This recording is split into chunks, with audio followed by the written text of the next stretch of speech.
संपूर्ण देशवासियों को आज गणेश चतुर्थी की बहुत बहुत बधाई हो। से लेकर अनंत चतुर्दशी तक गणेश पुराण कहती है। तो गणेश जी अगर लेकर आ रहे हैं तो बैठी हुई मूर्ति लेकर आए, और गणेश जी लाए मना नहीं है। गणेश जी जब लेकर आए तो घर में बिठाने के लिए ला रहे हैं तो राइट सूंड का गणेश लेकर आए, सीधी हाथ का। आपका सीधा हाथ देख लेना, उसी के हिसाब से गणेश जी को अपनी ओर रखकर, या गणेश जी का सीधा हस्त कमल देख लेना। आपका तो उल्टा मान्य होगा जब आप देखेंगे तो गणेश जी का जो सीधा हस्त कमल हो, उस साइड अगर गणेश जी की सूंड है तो वो सूंड का गणेश घर के अंदर विराजमान हो।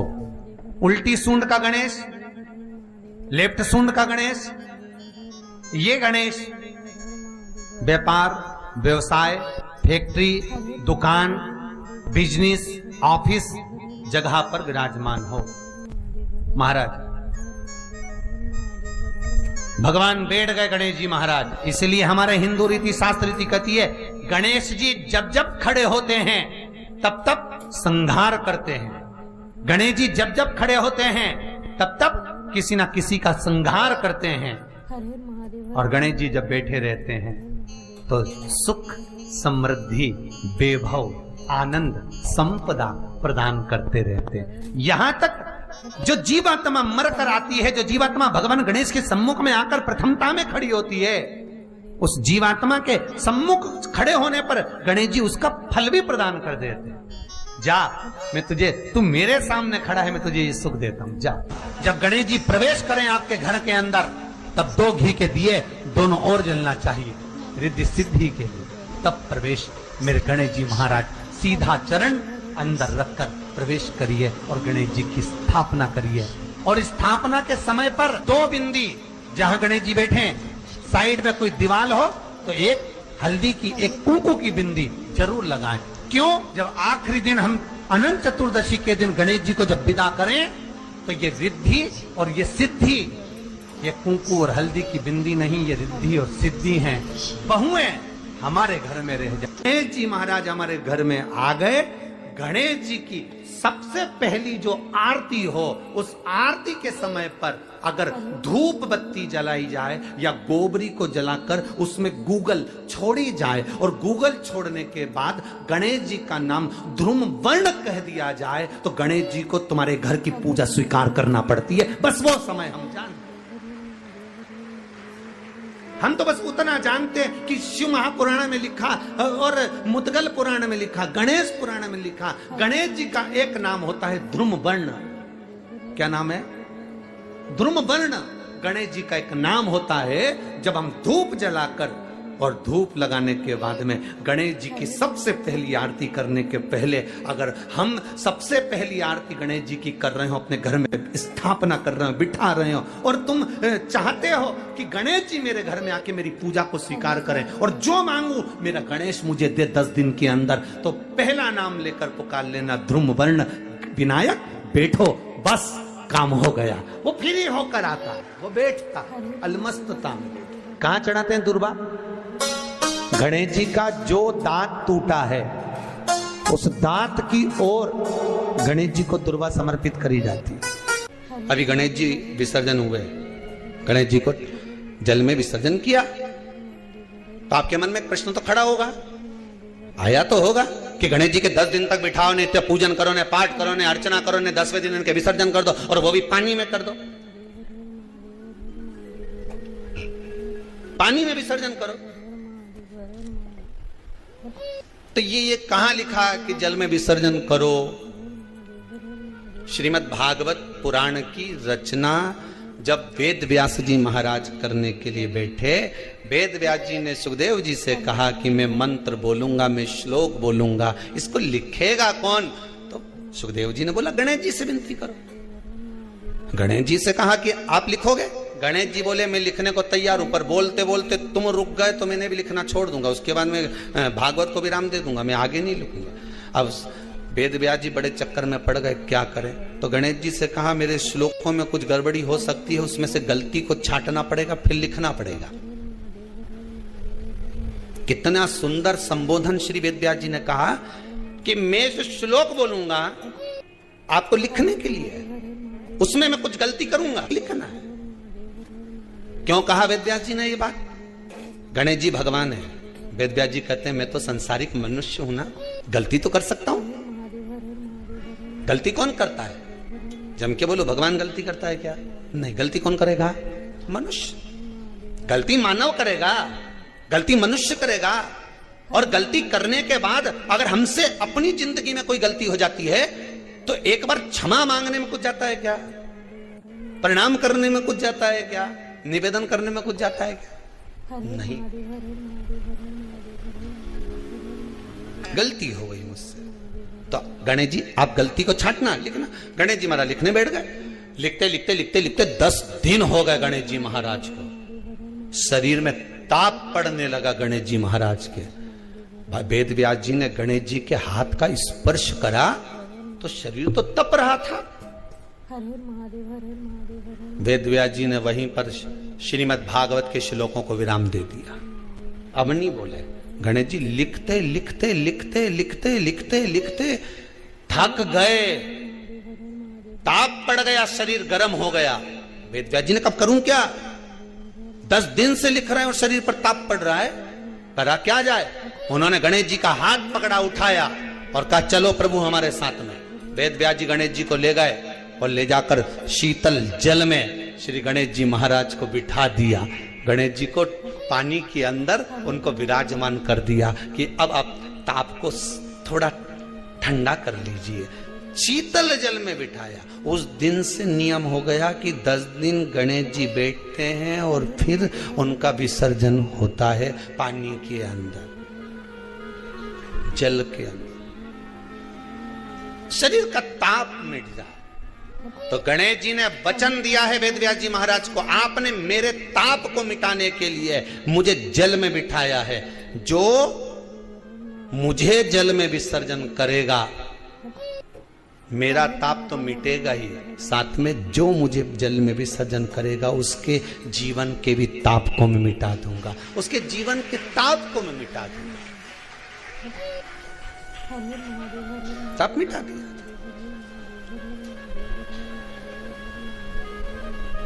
पर करो गणेश जी का विसर्जन, मना नहीं है वो, पर अच्छे से करो रे हो। अब मत छोरा छोरियों तो निशाना लगा है, वो हमारा गणेश जी जई दिया, हमारा सबसे आगे पहुंचा तो इधर वाला ने इधर से फेंका, हो गया। ये हमारे धर्म की हंसी उड़ा रहे हैं। शिव को और गणेश को बेलपत्र शमीपत्र समर्पित होता है। आपको कथा में वर्णन किया था, 33 कोटि देवताओं को भले बेलपत्र नहीं चढ़ेगा, पर 33 कोटि देवताओं को शमीपत्र चढ़ता है। और उसमें एक गणेश जी महाराज और एक बाबा भोलेनाथ, इन दोनों को शमी समर्पित होता है। कथा में पहले भी वर्णन किया, आज फिर आपको समझ लेना बहुत अच्छे से। जो आपको करना है रिद्धि सिद्धि पाने के लिए, संपदा को बढ़ाने के लिए। शिव महापुराण की कथा कहती है, और गणेश चरित्र अपन श्रवण कर रहे हैं, जिसके घर में संपदा की कमी पड़ती हो, बीमारियां ज्यादा फैल रही हो, बहुत कष्ट हो महाराज, बहुत ज्यादा दुखी हो महाराज, कोई काम नहीं बन रहा, बहुत तकलीफ में हो, तो शमी पत्र, शमी की पत्ती, जहां गणेश जी का स्थान है वहां पर 5 शमी पत्र 5 समर्पित करें और शंकर जी के ऊपर 3 शमी पत्र समर्पित करें। बहुत ध्यान देना, 5 शमी पत्र जहां गणेश जी का स्थान है शिवलिंग में, वहां समर्पित करें। 3 शमी पत्र शिवलिंग के ऊपर समर्पित करें। 1 शमी पत्र शंकर जी की चौखट पर लेफ्ट भाग में, जाते समय आपका उल्टा हाथ, जब मंदिर से निकलो तो उल्टे हाथ पर लेफ्ट भाग में शंकर जी की चौखट पर समर्पित करें 1 शमी पत्र। और महाराज घी का दिया, जहां लेफ्ट भाग में आपने शमी पत्र रखा है, मंदिर में ना दिया लगाकर, बाहर की ओर जहां शमी पत्र रखा है उसके ठीक साइड में एक घी का दिया लगा दीजिए, एक घी का दिया लगा दीजिए। केवल गणेश चतुर्थी से लेकर अनंत चतुर्दशी तक गणेश पुराण कहती है, भगवान गणेश जी का मोर ध्वज का, मयूर ध्वज गणेश का नाम लेकर जो ये दीप शमी पत्र चढ़ा देता है, उसके घर से कभी रिद्धि सिद्धि नहीं जाती, वैभव प्रतिष्ठा नहीं जाती। कर कर देखना, अगले साल तक आपका व्यापार कितना चलता है हमको बताना जरूर। करके देखो एक बार। गणेश पुराण का, शिव महापुराण का ये प्रसंग करिए, जीवन में उतारिए। चतुर्थी से लेकर अनंत चतुर्दशी तक गणेश जी का मूल स्थान। आपको गणेश जी की मूर्ति पे चढ़ाने का नहीं बोल रहा। क्यों नहीं बोल रहा है? क्योंकि गणेश जी की आप प्रतिष्ठा करोगे तो वो टेम्परेरी है, 10 दिन के लिए कर दिया, फिर वापस विसर्जन कर दिया। पर जहां शंकर मंदिर में बैठ गए, शिवलिंग स्थापित हो गया, वहां ना जाने कितने समय से शंकर की आराधना हो रही है, वहां गणेश जी सदा विराजमान है। और देखो, ये 10 दिन में अगर आपने शमी पत्र बिल्कुल मन से समर्पित करा है ना, तो मेरा विश्वास कहता है, शिव महापुराण का, मेरे बाबा विश्वनाथ की कृपा कहती है, मेरा मन कहता है, 10 दिन के अंदर आप शमी चढ़ाएंगे ना तो कुछ ना कुछ अच्छी की प्रियता है दुर्वा। क्या प्रियता है? दुर्वा। कितनी दुर्वा गणेश जी को समर्पित करी जाती है? मात्र 5। कितनी? आज के जमाने में लोग गट्ठा बनाकर चढ़ा दें, वो अपनी जगह पर है। 5 दुर्वा पंचम इंद्रियों को वश में करने के लिए, और भगवान के 5 जो स्वरूप हैं उनको अपने भीतर उतारने के लिए पंच दुर्वा। और दुर्वा में भी 3 गांठ। जब दुर्वा समर्पित करी जाती है तो उसमें नीचे दुर्वा की डंडी पर गांठ रहती है, 3 छोटी छोटी गांठें होना चाहिए। कितनी गांठ? जो भगवान को समर्पित करी जाए। जिस अमृत के बूंद से प्रकट हुआ है पान का पत्ता, 33 कोटि देवताओं के पूजन में, पाठ में, अर्चना में ये अमृत का पत्ता काम आएगा। जिस जल के पात्र में यह पत्ता रखा रहेगा, वो जल क्षीर सागर के अमृत तुल्य हो जाएगा। क्षीर सागर के अमृत तुल्य। तुझे प्रथम गिनती में गिनाता हूं, देवताओं का आधिपत्य तुझे प्रदान करता हूं, सारे देवों में तू प्रथम गिनती में गिना जाएगा, प्रथम पूज्य माना जाएगा। बस शंकर भगवान ने वर दिया, थोड़ी देर बाद कार्तिकेय महाराज आ गए। कौन आए? जम के बोलो जरा। कार्तिकेय। और कार्तिकेय जी आए और आकर बोले, पिताजी दंडवत करा, प्रणाम करा, साष्टांग करा, मैं परिक्रमा कर कर आ गया। मैंने परिक्रमा करा। अब इधर तो देवता, सब सारे देवता मिलकर अक्षत छोड़ रहे गणेश जी के ऊपर, स्वस्ति वाचन हो रहा, लोग प्रणाम कर रहे, नमन कर रहे, लोग आवाज लगा रहे, श्री गणेश जी महाराज की।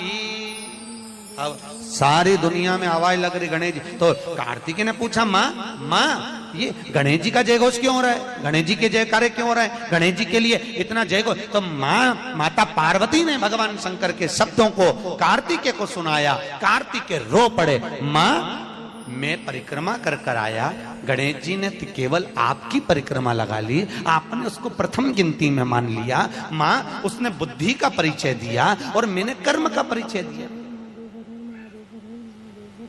बुद्धि का परिचय, कर्म का परिचय।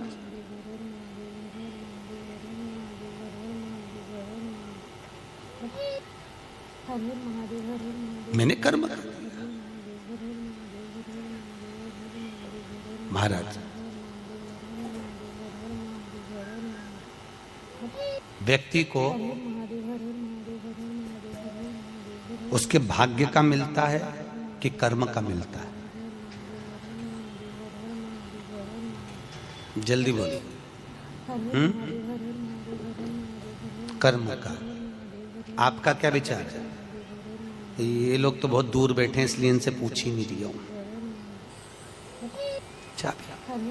अब गणेश जी महाराज को भगवान कार्तिकेय महाराज बोल रहे हैं, माँ मैं कर्म करने गया था, मैं परिक्रमा करने गया था, और यहाँ गणेश जी महाराज को तुमने प्रथम गिनती में बना दिया। माँ ये क्या हुआ? माता पार्वती को गुस्सा तो बहुत आया, क्रोध भी आया। माँ पार्वती की आंख में अश्रु भी भर गए। महाराज आंसू है माता पार्वती के नयन, अश्रु।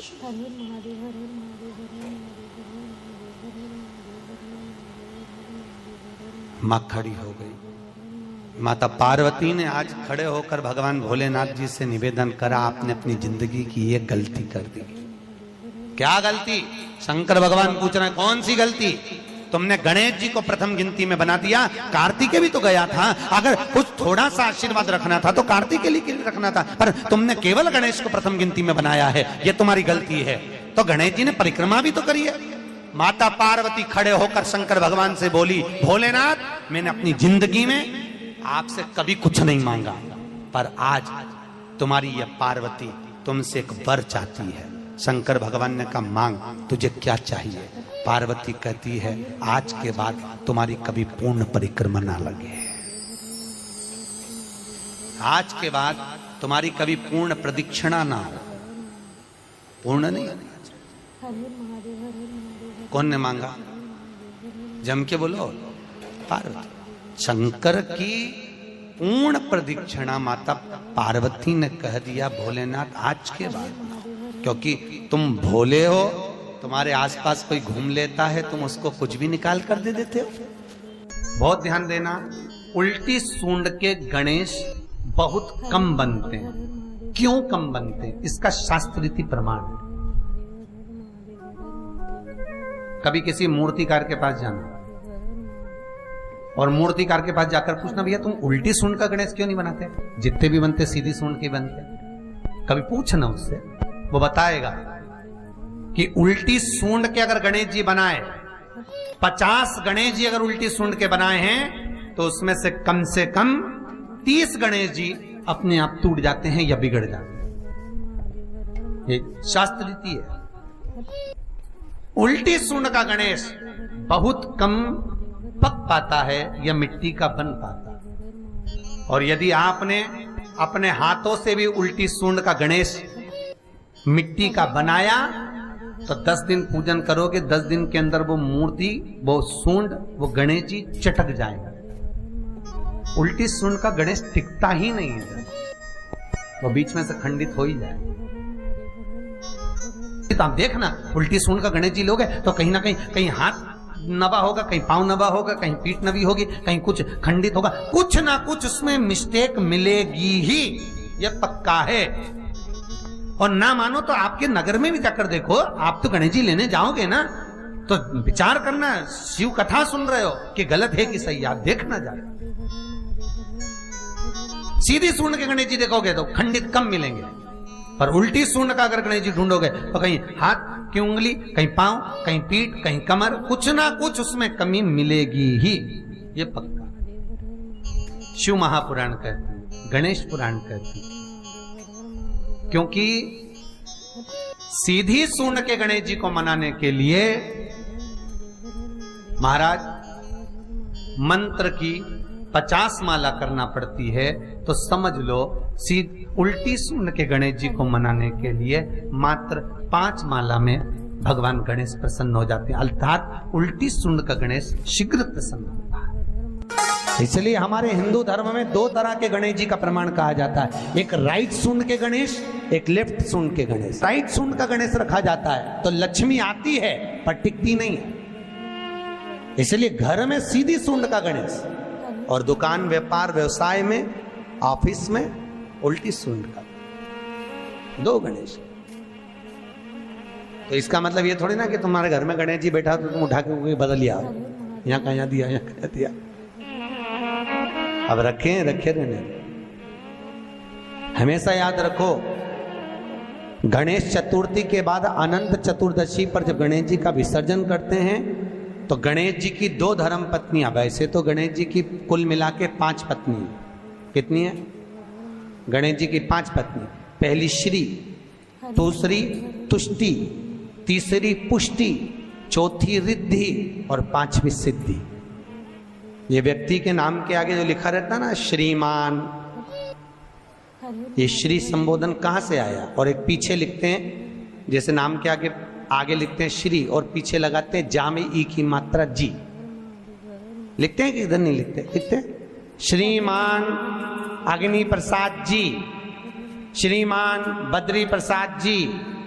गणेश जी लाते हो भादो महीने में, तो विसर्जन करो, तो विसर्जन के समय पर 2 बिंदी, एक कंकु की एक हल्दी की दीवार पर जरूर लगा देना चाहिए।